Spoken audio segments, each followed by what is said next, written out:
Thank you, Chair, for the ruling. I will certainly take it up, and I will certainly also proceed in accordance with the indications that I've received how to take this matter with regards to my concern about the particular answer that the Minister gave in a further way, according to the rules, also to the Speaker. Thank you. Thanks, Honourable House. Okay, Honourable Skosana, I assume it. Honourable Mente. Thank you very much, Chair, and good morning to everyone. Thank you, Chair, for the ruling. It will be dealt with at a later stage, but I just want to draw the attention of all of us to the fact that, as you have correctly read, that forums of Parliament are dealing with all the matters of Parliament. So committees are an extension of Parliament, because we can't do this work in the NA Assembly. Therefore, us as members of the House, we ought to be radically holding the executive to account. I find it very weird that members of the committee are the ones that are going to be now defending the very same executive from being held accountable. It's very wrong, and it's a wrong precedence that we have set, but your ruling is going to provide more guidance. However, we should never do that. We are members of Parliament. We must hold the executive. That's why they are a different arm. They are not us. We have no business defending them. Thank you. Truly appeal that you allow him to speak. Sure. Because already I think we have an unfortunate situation where you made a ruling, and it seems that Honourable Mente couldn't resist the temptation of taking us back. Because, in fact, the rule that you refer to and that was raised by Honourable Skosana is very clear. Robust debate and accountability is one thing. But when you impugn the integrity, these are the actual rules. And I think over the years, the EFF has learned by their conduct, which has not enjoyed the support of the public, that, you know, that kind of ill-informed and the lack of factual argument has actually resulted in their losing political support because of their actual conduct. So I think we must understand that the rule that was, no, you see, that's exactly the kind of behavior, that's exactly the kind of behavior. Someone is on the floor, and the EFF's disruption continues to lower their political support.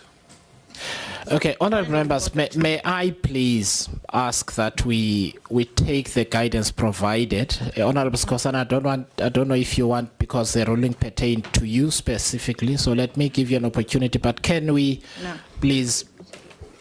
No, Chair, yeah, I raised the point of order. Thank you. Okay.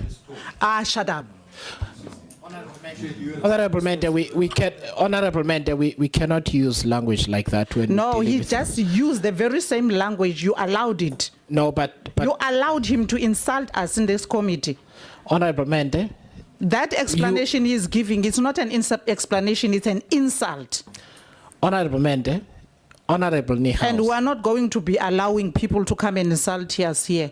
We all know the rules and we read the rules. They are not going to be used incorrectly to punish other people. It's not going to happen. We're not going to sit here and defend the executive. It's not going to happen. I don't care if you're coming from the ANC.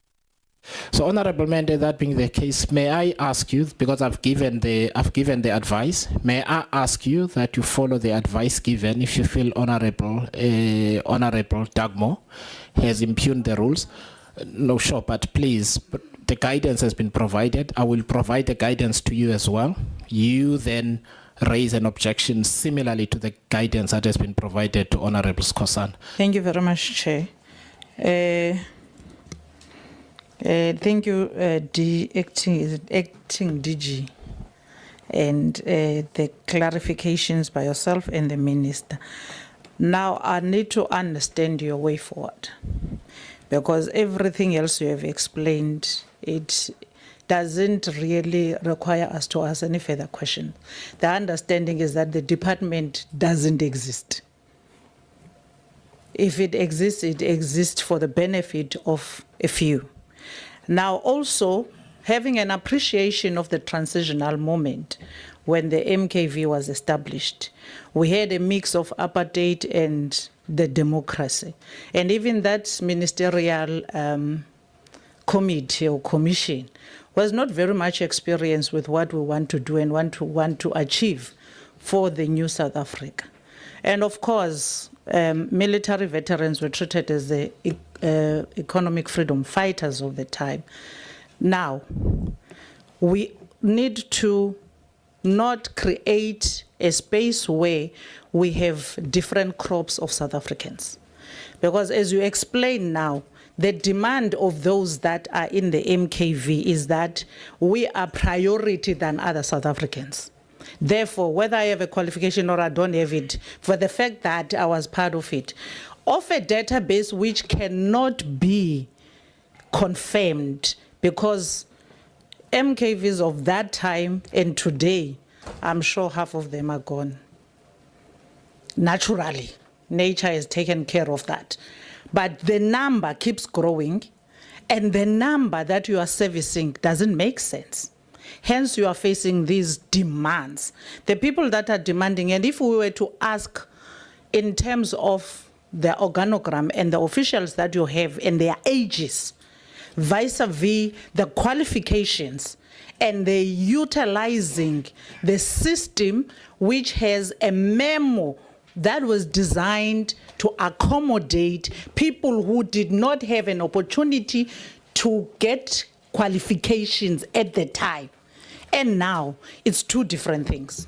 That's the first thing that I ask you or like you to do. Give us this structure which is pushing back simply because it has an advantage of using memos that were created for a different environment and want to push that for this environment. That organogram must give us the ages of the people and the qualifications thereof. Then number two is that, how far are we with the talks, or rather meetings, minister, with the public service minister? Because the public service minister must come into place. We have a clear alignment. I think everyone now has seen, especially in this administration where there is a high demand of even the people each minister is employing in their office in terms of qualifications. So there should be that same demand at the MKV. If ever you are going to be a deputy director, I listened to the explanation given by the madam earlier on, and the question that kept on lingering in my head is, if this person has a qualification that's required to occupy that particular space, they shouldn't be these ethical issues that we're facing. We have them simply because these people don't have the required qualifications. So do you have, in terms of the organogram, the DG is required to have the particular qualifications, a DDG is required to have a particular qualification, every head of department down to the very last, the cleaner or a gardener in the MKV. If that is not there, how far have we gone to achieve that in order to align it to what the minister is saying? This is what we are looking for as a department, as contrary to what is happening and taking place now. Now, the third thing is, I'm very much interested, Chair, on this one of MTN. And I saw Finance Committee and Trade, they had commissioned the banks to come and explain to Parliament. If this is going to take place, there are people who have created a monopoly of certain things. MTN is one of them that have taken over communications. Then, therefore, they are very much experienced with our systems in government, and they know what's required. For MTN to have signed a contract of tablets that they know will be rendered useless the moment they land at MKV was taking advantage. Leave what the official, the collision with the official and all of those things, that's secondary. What's priority is MTN knowing very well that we cannot utilize those tablets anyway, but sign a contract, take millions of South African money and give MKV something they know for a fact it will never work. That's taking advantage of the communication systems. Simply because they know they have monopoly of that, there should be a way that they come to Parliament and account, because we cannot have an MTN that takes advantage of the South Africans, especially in the environment of MKV where they know for a fact there is lack of experience. The last one, Chair. This internal audit, this service provider was now providing internal audit functions. They have limited scope, or rather they have a scope that they are given.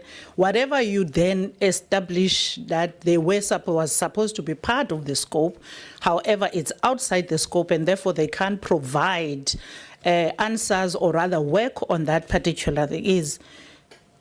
I have a discomfort because the first one, I don't know whether it was 12 months. Now you are looking for the other one for 36 months. It did not give us anything. If anything, in terms of audit, MKV deteriorated.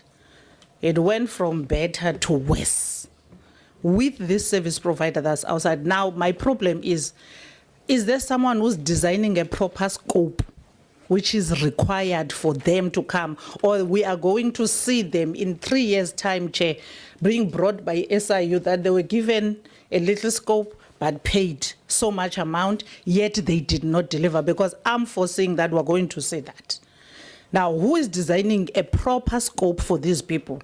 We'll get them, because the pest that is given to MKV must be audited, must be accounted for. Failure to have it internally, it's outsourced for now. You were insourcing. I'm very happy with that statement. However, the scope must be proper. Thank you, Chair. Take the ones that relate to you, Minister. No, Yes. the easy ones. If you leave anything out, we will remind you what you've left out. No, the officials will have to fill in. Chair, I really want to say I fully agree with the concerns of the members. When we first met the department, I was actually horrified myself. Honorable Mente is right. I've been in government for the longest of time, and I'd never seen so much chaos. I've worked even as a public servant.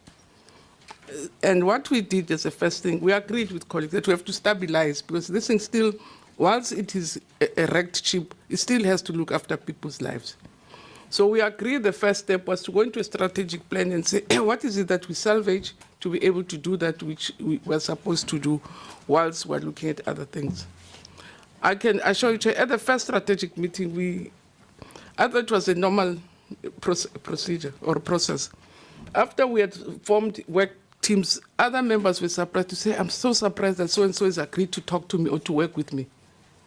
We never thought we could work together.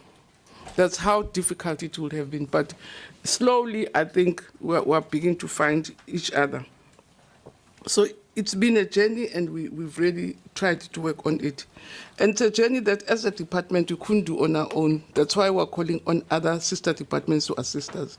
Because the whole process, we've been assisted by Palama, by DPSA, because we also needed outside people to really have a strategic planning process, peacemaking process. I mean, it's a department where people even exchange fists. That's how difficult it is. So we're working hard to stabilize. We'll give you the report and agree that we can't fill the 39 posts, which is a few remaining, if you don't have a work study. Because that's the little now you have, which is funded posts. So we say there's 39, which is funded, but outside the work study, you're going to be making a mistake sometimes. So that's why we just feel that, yes, let's fill the critical, the HOD, by end of March. I promise we have advertised, we have shortlisted, we're just remaining with interviews. By end of March, Chair, we would have filled that. Then we move to the next layer, which is standard. There'll always be a need for an HOD. There's always a need for a CFO and always need for a HR. So we are, I call it Palama because I used to work when I was a civil servant. Now they say it's now Palama. When I worked there, it was not Palama.